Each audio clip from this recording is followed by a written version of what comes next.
C'est beau parce que c'est toute cette force dont tu as vécu avec Thiam, parce que Thiam est aussi un ami intime avec Idrissa. Voilà. C'est ça qui est fou. Le hasard a fait que Monsieur Thiam et puis Idrissa étaient voisins de 20 mètres. Oui, bien sûr. En face, et il me dit, tiens, je vais voir un ami à moi qui est artiste et qui habite juste en face. Ben, on est allés ensemble. Et petit à petit, voilà, à un moment donné, c'est ça que j'ai voulu. C'est pour ça que j'ai voulu construire un studio. J'ai fait de la broderie industrielle. Oui. Donc j'ai commencé à faire de la broderie pour faire des oiseaux, des poissons sur des tissus. Sur les tissus et autres, tiens, c'est beau. Et puis, petit à petit, c'est de... Parce que le problème, c'est que on n'échappe pas à sa vraie nature. Quand on a été élevé depuis sa putain d'enfance dans un chemin, on ne fait que revenir sur ce chemin-là, quoi qu'on fasse. Donc au départ, c'était pour faire de la broderie des oiseaux, puis hop, on retourne au côté travail. Et puis quotidien, tout ça. La broderie pour la gendarmerie, pour la police, pour l'armée du Niger. C'est comme ça qu'on s'est connus. Hein. Ah oui, carrément, sur ce biais. Pour Thiam, et donc c'est parti de là. Parce que Mort est un ami à toi. Tous les deux, vous êtes des... Lui, il est dans la danse, toi, dans la musique avec percus. Et puis je l'ai vu jouer les tambours. Voilà, de rythme. Sorano, où on a été il y a 2-3 jours. Oui. Et puis on voit sa photo comme ça. C'est à l'époque. Donc, on s'est connus là. Connexion, machin et tout ça. On avait les mêmes trucs, le même feeling, les mêmes trucs. Et puis voilà, et puis c'est là où c'est venu le studio. Tous ces gens, en fait, Mortiam ou Idrissa, ou tous ces gens, en fait, pour moi, c'était des gens qui pouvaient pas être intégrés dans mon monde parce qu'on n'appartient pas au même monde. Mais sauf que moi, j'aurais rêvé d'aller en Chine, j'aurais rêvé d'aller voir des tas de choses. Mais j'ai jamais eu ce temps-là parce que j'étais dans mes trucs à moi. Alors que Idrissa, Mortiam et les autres, ils ont fait combien de fois laisse tomber, ils voyagent partout, ils font les... En fait, c'est qui l'idiot dans l'histoire? C'est celui justement qui reste dans des choses... Scotché dans son truc, Tu as une carte, s'il te plaît. Non, mais il s'ouvre pas à ses rêves, quoi. Oui. Mais c'est beau parce que ce studio, aujourd'hui, il est là, il existe, il est palpable. D'ailleurs, on y est. D'ailleurs, ce que je te dis, c'est que moi, comme je lui ai dit que tu venais, ton prochain album, Inch'Allah, ça va être ici. Ça va être ici. Voilà. Bon, bah écoute... amis téléspectateurs de DSN TV, donc de la télévision de la diaspora et des Sénégalais de l'extérieur, ici, aujourd'hui, à l'île d'Ongor, on vient de me déclencher. Ce que j'ai toujours rêvé, c'est de pouvoir faire un album avec la complicité de mon frère Étienne Diop qui est là, avec qui j'ai beaucoup travaillé, avec qui j'ai une histoire commune, et qui m'a aussi donné la chance de pouvoir aussi faire des morceaux très intimistes avec qui d'ailleurs on va développer.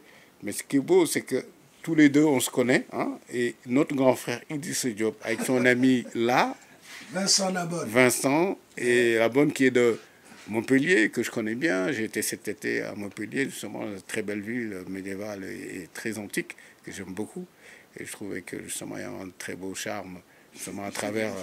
J'aime beaucoup la vieille pierre. J'aime beaucoup la vieille pierre et Montpellier. Non, mais ça, c'est mon côté aussi découverte. Des défis, j'en ai fait aussi beaucoup quand j'étais dans l'armée. Mais pas... à part que c'est pas les mêmes. Aujourd'hui, c'est génial parce que c'est même pas que tu t'es recyclé. C'est que je pense que tu as pris une tangente. Aujourd'hui, tu es dans l'art, c'est tout ton côté. C'est génial parce que, Vincent, c'est tout ton côté artistique que moi, humainement, artistiquement, que je ressens profondément. C'est clair. Et Idrissa Diop, je sais comment il pense comme moi. Il a le même fond. En plus, il est de la balance comme moi, comme Étienne. Tous les trois, là, on est de la balance, tu vois. Moi, je le sais parce que je les connais. C'est des gens qui me sont proches et je les regarde toujours d'une manière très affective et ça retrouve justement ce... Oui, mais moi, j'aimerais bien te poser une question par rapport à... devant Vincent, Étienne, il connaît.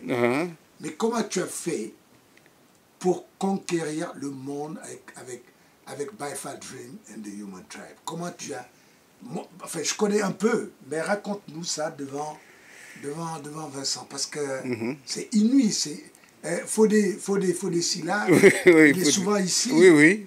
Et il m'a parlé d'un défilé que vous avez fait. On a fait un défilé au Grand Palais l'année dernière. Grand Palais, et tout ça, c'est fou, quoi. Non, mais, comment... Non, mais tu sais, Idrissa, toi, tu sais pourquoi je t'aimais bien? C'est parce que il y avait... Pourquoi je t'apprécie? Aimer ne veut pas dire que c'était du passé. C'est juste pour dire l'influence. Cette vision que j'avais de l'époque, tu faisais partie de ceux qui avaient senti ce truc-là. Je senti ça très vite. Très vite. Et tu étais à mes côtés. On se voyait tous les jours, j'ai bien dit. Quand les gens viennent dans mon labo à rue Les Merciers, ouais, j'étais là. Et puis d'un seul coup, j'ai dit, mais tu sais qu'il dit qu'on est ici, mais très bien. Son fauteuil, c'était là-bas, je leur montre, tu sais, le fauteuil. C'était mon fauteuil, ça. Voilà, voilà, le fauteuil en cuir, marron, vieilli, qui avait du vécu, là. Tu te souviens de ce fauteuil? Oui, très bien. Et donc, je disais ça juste pour apporter, en fait, cette vision du cadrage humain qu'on avait, le fait d'avoir l'esprit rassembleur, de donner la chance fédérateur, de donner la chance à chacun de venir aussi s'exprimer à travers ce concept de Bifold Dream, qui est pour moi, c'est le rêve des couleurs. Tu vois, je m'inspire d'ailleurs de ce tissu dont tu portes, d'ailleurs. Voilà, c'est ce fameux tissu, les patchwork. Voilà mon influence.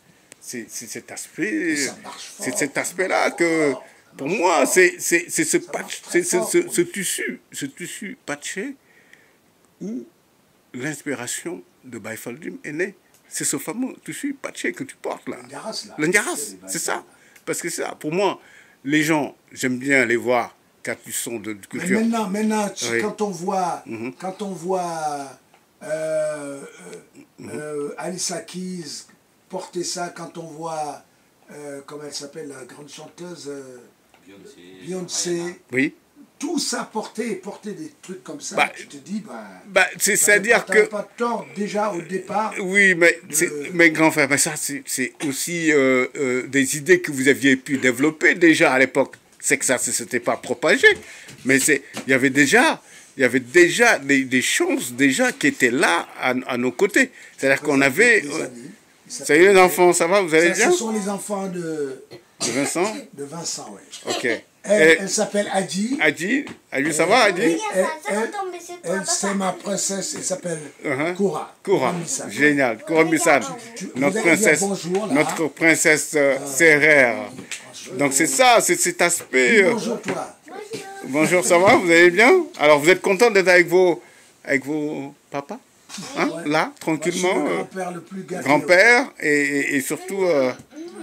on se sent en famille, les enfants? Regarde là. Donc, je disais, en fait, c'est cette ouverture-là qu'on avait pressentie et surtout vécue à Paris dans les années 80. Mais comment t'es arrivé à parce que moi, je vois des trucs inouïs, des gens qui portent ta création et tout ça. Merci. Ta création et tout ça. Je dis, mais c'est inouï. Il est arrivé 30 ans après à faire porter.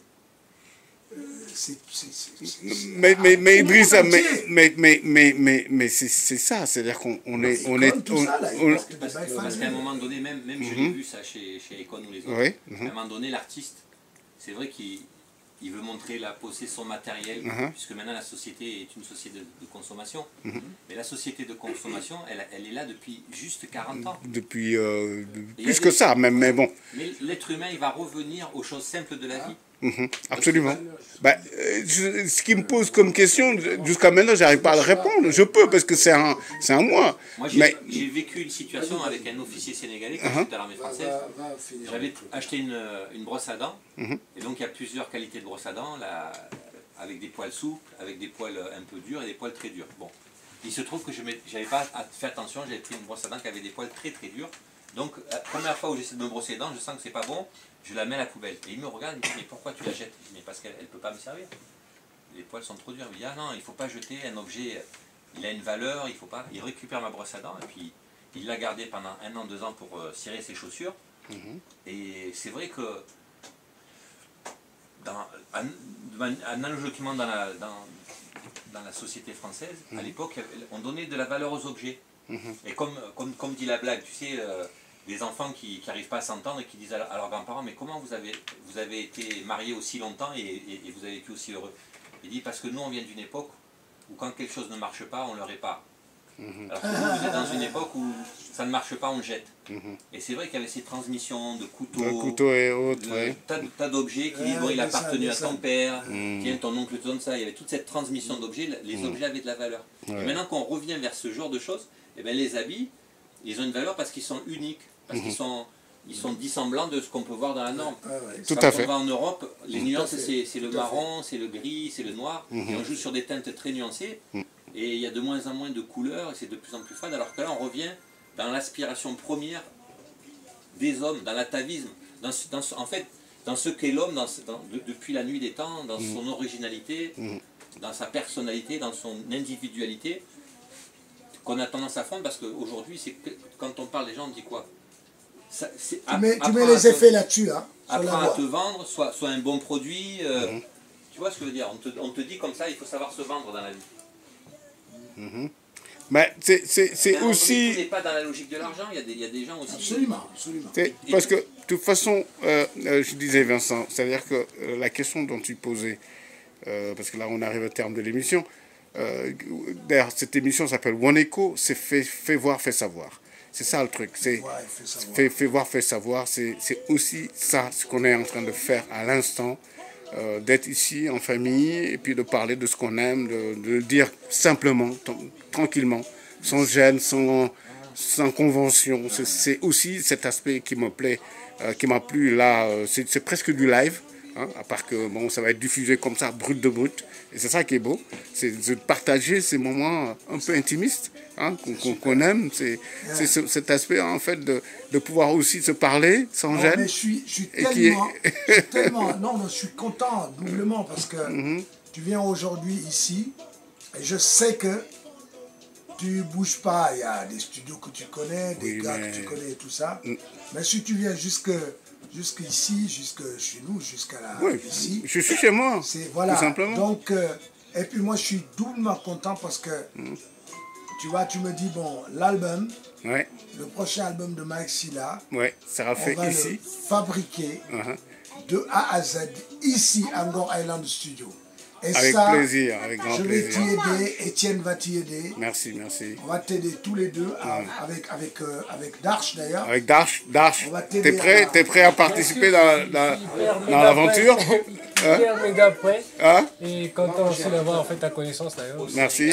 On a entendu parler. Et aujourd'hui, je vous vois, je suis très content. Merci, c'est partagé. Tu as une carte là? Oh oui. Bon, écoutez les amis, écoutez mes frères, mais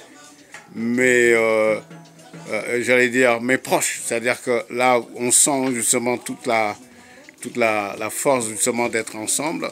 Je voulais quand même remercier Idrissa Diop qui m'a fait savoir un peu que ces studios existaient à travers Vincent. Aujourd'hui, il y a toute la France plurielle qu'on aime, qu'on apprécie et qu'on a toujours voulu à travers justement les relations qui existent entre la France et le Sénégal et l'Afrique, parce que c'est ça aussi qu'on cherche, c'est de pouvoir trouver le moyen de partager, mais dignement.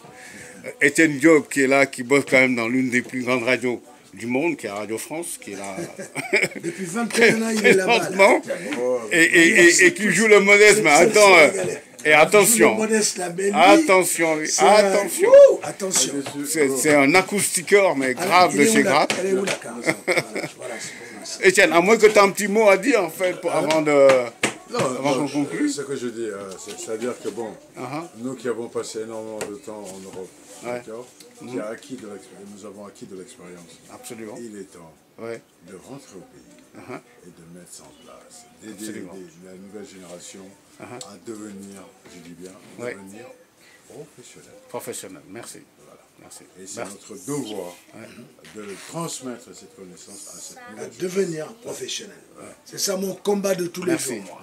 Idrissa Diop est rentré. Mon combat de tous les jours, c'est d'apprendre aux jeunes, à la jeune génération, justement de penser professionnel, d'être vraiment des vrais professionnels. Parce que souvent, il y a un truc de ce mot-là que j'aime pas trop, c'est le truc de Ndiogan, quoi. C'est-à-dire toujours, il y a des trucs d'à peu près. De l'à peu près. On peut être près, mais pas faire des trucs de l'à peu près, quoi. Et moi, je dis aux jeunes, justement, ouvrez-vous pour justement être, écouter, travailler et écouter vraiment pour être de vrais professionnels. Il faut écouter ce qu'on appelle voilà, il faut écouter. Mais voilà. Il faut se construire soi-même avant de vouloir être médiatisé ou quoi. C'est ce que j'ai dit. Le travail. Et c'est ce que Idrissa Diop disait tout à l'heure. La centralité de la personne, elle se construit de l'intérieur. Tu vas sentir un lieu qui est très sympa. Ouais, merci. Tu sais, je conçois aussi des studios. Voilà, sur ces beaux mots, nous nous quittons. Hein. Nous allons évidemment sur d'autres horizons pour vous parler aussi du Sénégal qui est en train de se transformer avec ses enfants, avec des gens de bonne volonté tels qu'Idrissa Diop qui est là aujourd'hui avec ce jeune qui bourré de talent, hein, et ils sont en train donc on est content, on est fiers de toi, Mike.